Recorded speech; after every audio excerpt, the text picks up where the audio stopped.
Paul, obviously you guys get a big win. You yourself are part of what ignited that comeback. How did you portray it? What was the directions that you got from Brian going into that game? I think, it was a similar message to some of our previous halftimes when we've been down a little bit, but, focusing on being dynamic with our movement and, enthusiastic with our body language. And we knew we were still in the game, and honestly had a good feeling coming into halftime. We all knew that we hadn't played our best in the first half, and the game was still ours to take. And I just tried to bring that message out onto the field, and it was a good win. I was glad we got another home win in front of the fans and kept the streak alive of this little run that we're starting to go on. Do you kind of take pride on being that player that when things are not going right, you kind of just pull the lever and here goes Paul? Yeah, I think that's always been a little bit part of my personality. I think I do better when my back's against the wall a little bit. It kind of excites me because, when the chips are down, it's like less expected, and teams seem to let off a little bit. And I've kind of made a career out of some of those moments when, looks like we're not doing great or whatever, and we kind of pull a goal out of nowhere a little bit, like the Houston game. So I'm hoping I can continue to do that for the team. Obviously, adjustments are huge. So when other teams do start adjusting to what you just said, are you ready to kind of adjust back and be ready to kind of take that next step? Yeah, I think so. I think as I've gotten more minutes too, like teams are going to start adjusting to how I play a little bit. I like to run behind a lot, so I've noticed even in the last game or two they're a little bit more aware of that. They brought fresher legs on in the outside areas as well in the wing position, so I had to change my movement on that a little bit. I felt like at first it was easier to get behind, and then I had to, vary it up in terms of how we were moving and interchanging with people. It's nice to get Peppo back as well and work a little bit with him on the left and interchange there. So. On the penalty you drew, I guess two parts there. How confident were you that you would have gotten to the ball if you hadn't gotten tugged, and were you pretty confident that it was a penalty when you felt the tug? To be honest, no. I make that back post run a lot, and there's always a little bit of contact, and I feel like honestly there's been games where I've gotten more contact than that. I think it was one of those that on the video back you could really see the tug, which helped. But I actually wasn't even asking for a penalty. I felt a little tugged, and I thought I maybe could have gotten there. In my head, I was thinking I should have started running a little earlier, but then they went to the VAR review, and thankfully we got the penalty there, and it started our forward momentum. Go ahead. I was gonna say, when you come in off the bench, just off the bench in general, what's the mentality difference between that and knowing you're gonna have to go 70, 80, 90 minutes? Yeah, I think I've gotten better at that as the years progressed, like understanding my role more. I think the staff have been helpful with that as far as, right before I go into the game, thinking about the situation that we're in. Are we up 1-0?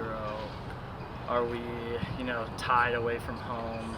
And like, what kind of plays do I need to bring for the team? Am I going in for 10 minutes and, we need me to draw a couple fouls and stall the game and pull out a tie or hold on to a win away from home? Or is it a scenario where, I need to be on the front foot more, attack my 1v1s, get in behind as much as possible? So I think I try and focus on, what's my job at hand? Like, for example, this weekend it was, okay, we're down a goal. Can I help kickstart that a little bit with my movement and energy? And I think we did that.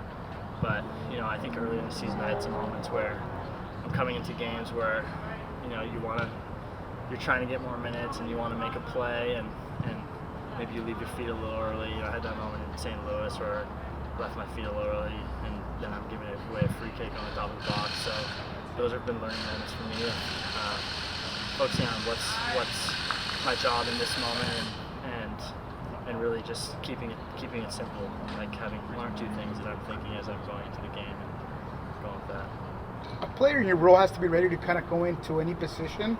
coming off the bench, you've done quite a few different positions. But to you, what's your more natural, most comfortable, where you feel like you excel the most?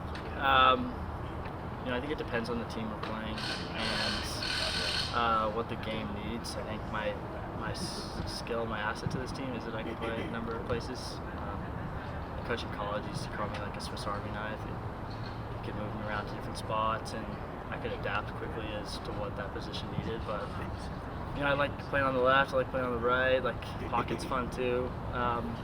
Certain games, like I think I can play the 9 pretty well too. I haven't done that yet this season, but somewhere in attack. I mean, I don't know really, to be honest. Like the system allows me to play in some different spots, and Christian's a good role model for me too. Christian has made a career out of being able to play a number of different spots. You see it this year. He's played 6, right back, right mid, left mid. So that's helpful to see too, that there's a guy ahead of me who's played a number of different places. Last couple guys. You don't have a ton of MLS experience, but you're no longer at an age where you're a kid anymore, right? You have guys that are younger than you that have many more MLS minutes, right? Mm-hmm. How does that sort of change your mentality of sort of like, I'm not a prospect, this is not about me building for years to come, this is my chance now? Yeah, I know that my path is different, and my opportunities given my age and my profile are different as well. I knew going into Defiance that was kind of my last year in a second team system, and I was either making it through or figuring something else out. But I think, for me at this age, I think what helps me is I've been in a lot of big games and had a lot of big game experience, like even in college, national championship experience, and played in a lot of finals throughout my career. So I think that's helped me in pressurized moments. So although I don't have as many games under my belt for the MLS, I do still feel like I have experience and I can play as an experienced player. But these stretch of games have also really helped me. Even watching the film back, it's exciting to see that I'm improving even in the last couple of games. And obviously there's still a lot of work to do, but I hope I can continue to do that. It seems like you have a really good relationship with Raul Ruidiaz. He's back, Nuhu's back. How did you kind of take the situation, and how good is it to have them back in training today? Yeah, I told them both today, I'm happy to have them back. Obviously, tough situation for the team a little bit, but I think we have resolved that issue, and it was good to get a result on the back end of all of that too. Not carrying that over into the weekend, and that speaks to the strength of the group as well. And to be fair to those guys, came back today, trained really hard, and I'm glad they're back. Thanks, guys. Thanks, guys. Thanks, Paul.